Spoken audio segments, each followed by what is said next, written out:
বাংলাদেশের অন্তর্বর্তী সরকারের প্রধান উপদেষ্টা অধ্যাপক ড. ইউনূসের মার্কিন প্রেসিডেন্ট জো বাইডেনের সঙ্গে যে দ্বিপক্ষীয় বৈঠক হয়েছে সেটাকে বাংলাদেশের জন্য বিরল সুযোগ এবং যুক্তরাষ্ট্রের সঙ্গে দ্বিপক্ষীয় সম্পর্ক নতুন উচ্চতায় নেওয়ার বড় পদক্ষেপ বলে মনে করা হচ্ছে। এ বিষয়ে প্রধান উপদেষ্টার প্রেস সচিব শফিকুল আলম গণমাধ্যমকে বলেন, জাতিসংঘ সাধারণ পরিষদের অধিবেশনের সাইডলাইনে বাংলাদেশের সরকার প্রধানের সঙ্গে এই ধরনের বৈঠক বিরল ঘটনা।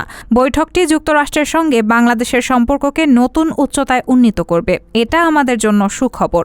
বৈঠকে অর্থনৈতিক সহযোগিতা, গণতান্ত্রিক পথে উত্তরণ এবং অন্তর্বর্তী সরকার গৃহীত সংস্কার পদক্ষেপ সহ আরও অনেক গুরুত্বপূর্ণ বিষয় স্থান পাচ্ছে বলে উল্লেখ করে তিনি আশাবাদ ব্যক্ত করেন বৈঠক অত্যন্ত ফলপ্রসূ হবে। তিনি বলেন, বাংলাদেশ যে মুহূর্তে গণতন্ত্র উত্তরণের পথে রয়েছে তখন যুক্তরাষ্ট্র বাংলাদেশের পাশে থেকে সহযোগিতা করছে এবং গণতান্ত্রিক বাংলাদেশ বিনির্মাণ ও অর্থনৈতিকভাবে সমৃদ্ধ নতুন বাংলাদেশ গঠনে তারা সহযোগিতার হাত বাড়িয়ে দিয়েছে।